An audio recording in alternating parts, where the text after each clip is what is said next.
1 Reis, capítulo 9. Depois de Salomão terminar a construção do templo do Eterno e do palácio real, realizando assim o seu desejo, o Eterno apareceu outra vez a Salomão, como tinha acontecido em Gibeon.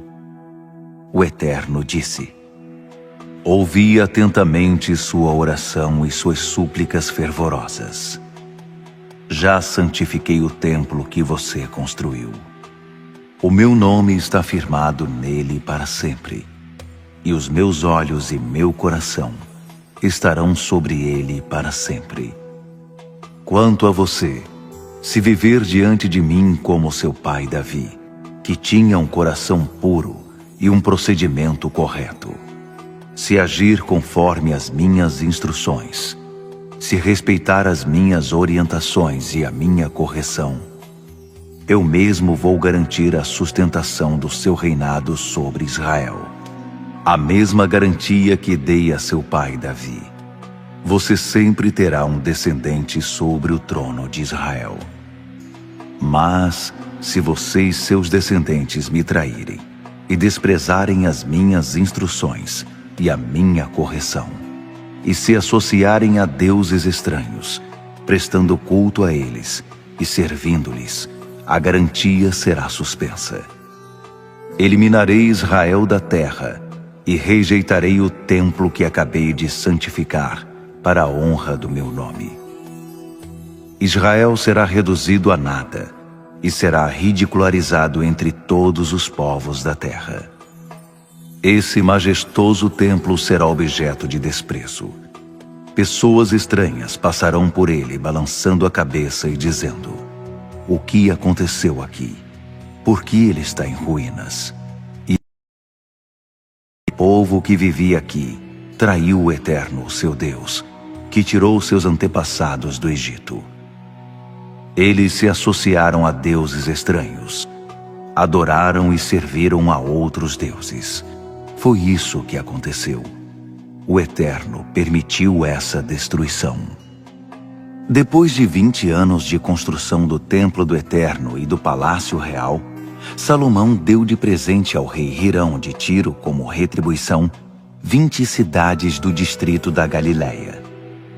Hirão tinha fornecido todo o cedro, pinho e ouro que Salomão tinha desejado. Hirão saiu de Tiro para conhecer as cidades, mas não gostou do que viu. Ele disse: que presente é esse, meu amigo? Que cidades mais inúteis! Até hoje o povo se refere assim àquelas cidades. Essa foi a única recompensa que Hirão recebeu de Salomão pelos 4.200 quilos de ouro que forneceu. Esse é o registro das realizações da força de trabalho de Salomão para construir o templo do Eterno, o seu palácio real, o sistema de defesa em Milo, os muros de Jerusalém e as cidades fortificadas de Hazor, Megido e Gézer. O faraó, rei do Egito, atacou, conquistou e incendiou Gézer e matou todos os moradores cananeus. Depois, deu a cidade como presente de casamento à sua filha, mulher de Salomão, e o rei de Israel a reconstruiu.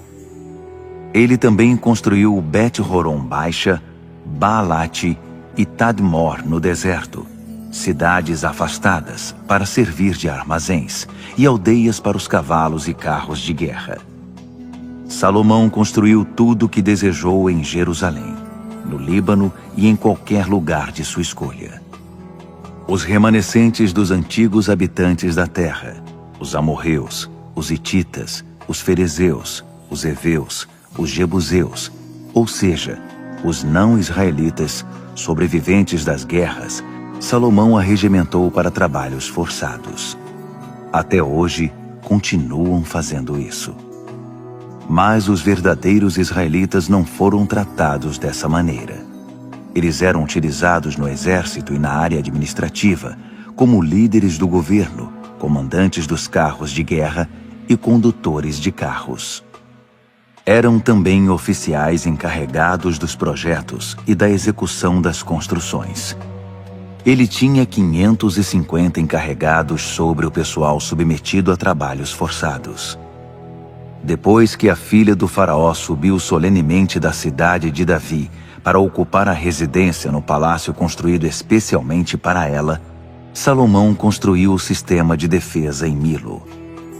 Salomão oferecia sacrifícios no altar do Eterno 3 vezes ao ano.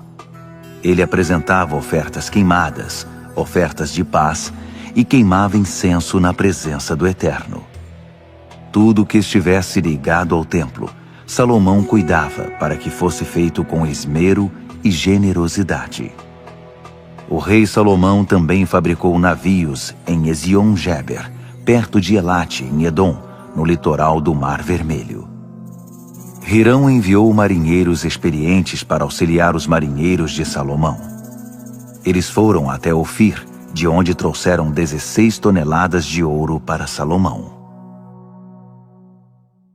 1 Reis, capítulo 10.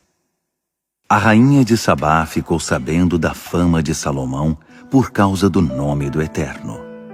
Ela veio testá-lo com perguntas difíceis.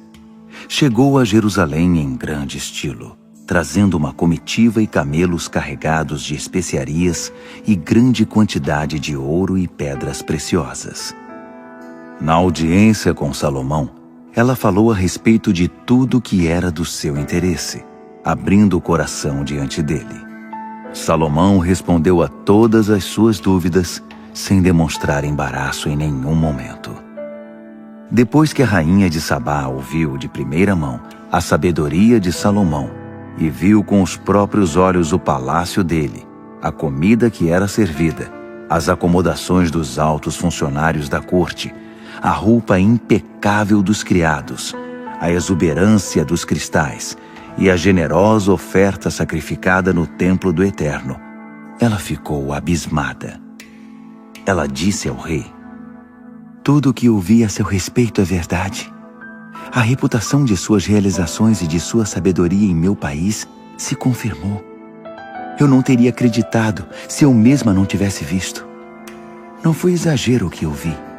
Sabedoria e elegância muito além do que eu poderia imaginar. Felizes os homens e mulheres que trabalham para você, pois tenho o privilégio de estar perto de você todos os dias e ouvir suas sábias palavras. Bendito seja o Eterno, seu Deus, que se agradou de você e o constituiu rei. Sem dúvida, o amor do Eterno para com Israel está por trás disso tudo. Ele o constituiu rei para manter a ordem e a justiça." Ela deu de presente ao rei mais de 4 toneladas de ouro e grande quantidade de especiarias e pedras preciosas. Nunca se viu tantas especiarias juntas quanto as que a rainha de Sabá trouxe para Salomão. Os navios de Hirão também importavam ouro de Ofir e grandes quantidades de madeira de sândalo e pedras preciosas. Da madeira de sândalo, o rei fez os corrimãos do templo do Eterno e do palácio real. Também a utilizou para fabricar harpas e liras para os músicos. Nunca mais foi recebida uma carga de madeira de sândalo como aquela. Salomão, em troca, deu à rainha de Sabá tudo o que ela desejou e pediu, além dos generosos presentes que ela já tinha recebido dele. Satisfeita com o que viu, ela voltou para seu país com sua comitiva. Salomão recebia todos os anos 25 toneladas de ouro, sem contar o que recebia de impostos e de lucro do comércio com mercadores e diversos reis e governadores. O rei Salomão mandou fazer 200 escudos grandes de ouro batido. Cada escudo pesava 3,6 kg. Fez também 300 escudos menores, de 1,8 kg de ouro batido cada um. Ele guardou os escudos no palácio da floresta do Líbano.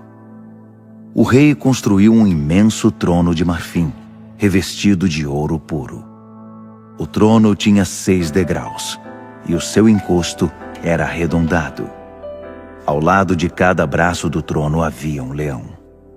Na ponta de cada degrau também havia um leão. não havia um trono parecido com esse nos reinos ao redor.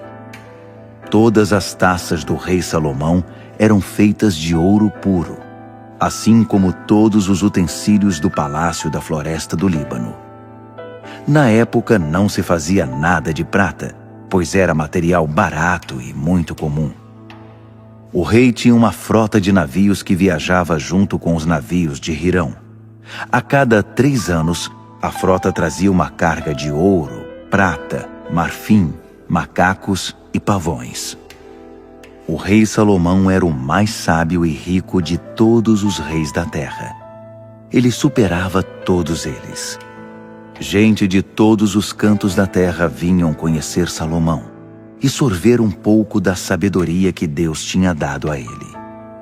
Todos os anos, os visitantes chegavam em grandes levas e todos traziam presentes: artigos de ouro e de prata, roupas, armas modernas, especiarias exóticas, cavalos e mulas. Salomão juntou carros e cavalos, 1.400 carros e 12.000 cavalos. Ele os deixava em cidades reservadas especialmente para eles e também em Jerusalém. O rei fez que a prata fosse comum como pedra e o cedro como as figueiras das planícies. Seus cavalos eram importados do Egito e da Cilícia, adquiridos pelos agentes do rei. Os carros do Egito custavam 7,2 kg de prata, e um cavalo cerca de 1,8 kg de prata. Salomão os comercializava com os palácios reais dos hititas e dos arameus. 1 Reis, capítulo 11.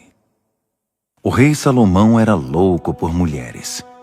A filha do faraó foi apenas a primeira de inúmeras mulheres estrangeiras que ele teve: as moabitas, as amonitas, as edomitas, as sidônias e as hititas. Ele as tomava das nações pagãs ao redor, embora o Eterno tivesse advertido com veemência os israelitas: vocês não se casarão com tais mulheres, porque elas induzirão vocês a adorar ídolos. Mesmo assim, Salomão se apaixonava por elas e não as rejeitava.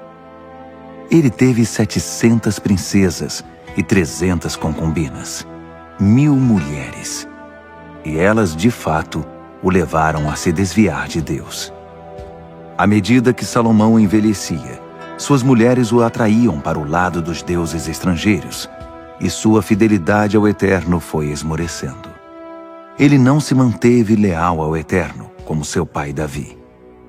Salomão virou devoto de Astarote, a deusa dos Sidônios, e de Moloque, o abominável deus dos Amonitas. Salomão desprezou abertamente o Eterno, não seguiu os passos de seu pai Davi. Ele construiu sobre uma colina a leste de Jerusalém um altar para Camos, o odioso deus de Moabe, e outro para Moloque, o abominável deus dos Amonitas. Ele construiu altares semelhantes para os ídolos de todas as mulheres estrangeiras. Elas poluíram a terra com a fumaça e o incenso dos seus sacrifícios. O Eterno ficou furioso com Salomão, por vê-lo abandonar o Deus de Israel, que tinha aparecido a ele 2 vezes e ordenado claramente que não se associasse com outros deuses. Salomão desobedeceu às ordens de Deus.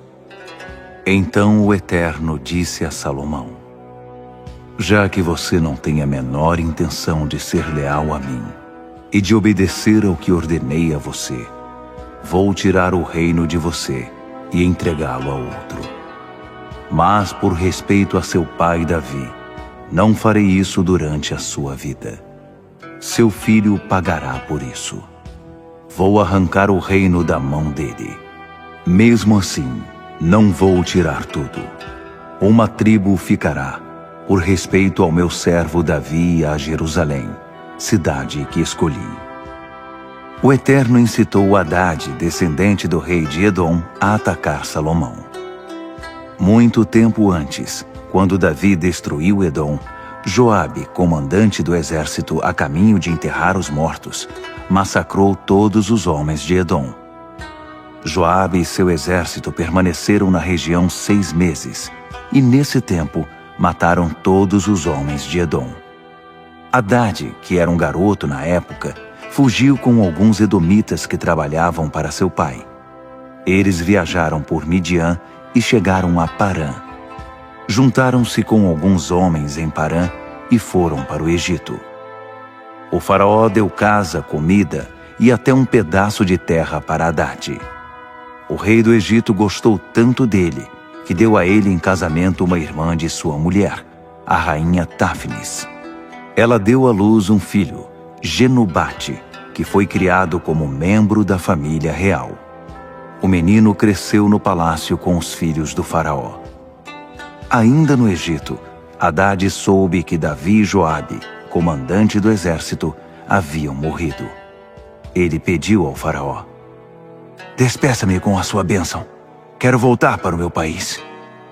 O faraó perguntou: "Mas por quê? Por que você nos deixaria? Alguma coisa está desagradando a você?" Hadade respondeu: "Não tenho do que reclamar, mas quero voltar para o meu país. Por favor, deixe-me ir." Deus levantou outro adversário contra Salomão, Rezon, filho de Eliada, que tinha desertado de seu senhor Hadadezer, rei de Zobá. Depois que Davi tinha massacrado os arameus, Rezon tinha regimentado um bando de sujeitos de má índole e era o líder deles.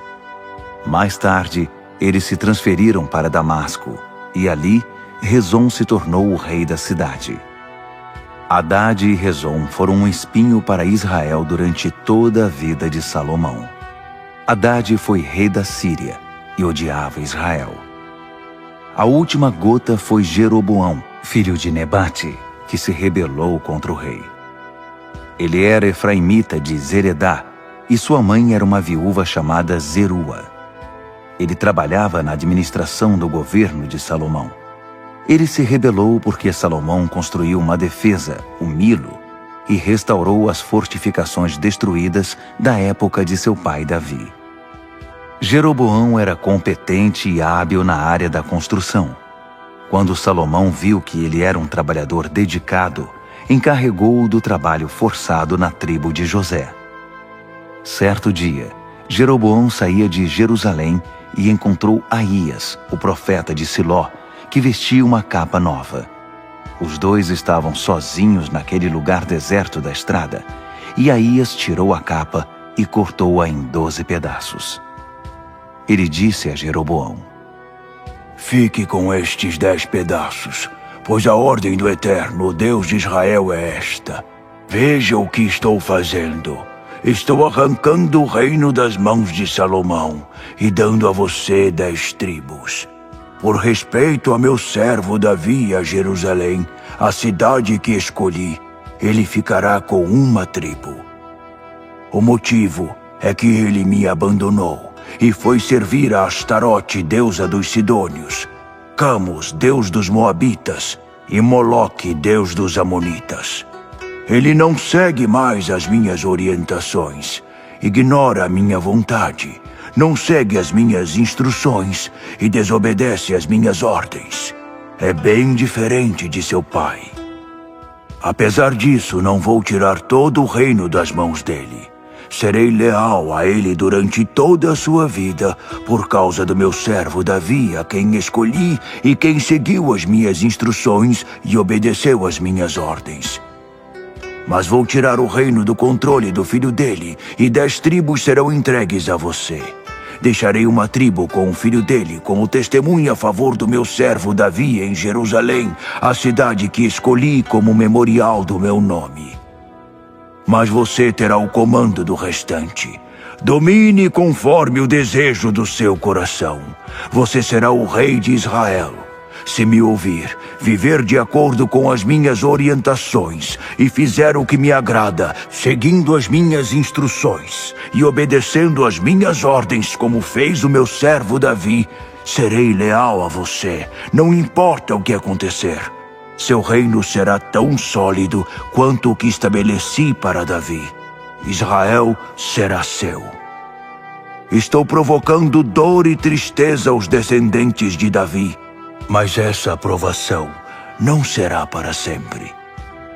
Salomão decretou a morte de Jeroboão, mas ele fugiu para o Egito e obteve asilo com o rei Sisaque. Ele permaneceu no exílio até a morte de Salomão. O restante da vida e do reinado de Salomão, suas obras e sua sabedoria, está tudo registrado nas crônicas de Salomão. Salomão reinou em Jerusalém e governou Israel durante 40 anos. Ele morreu e foi sepultado na cidade de Davi. Seu filho Roboão foi o seu sucessor.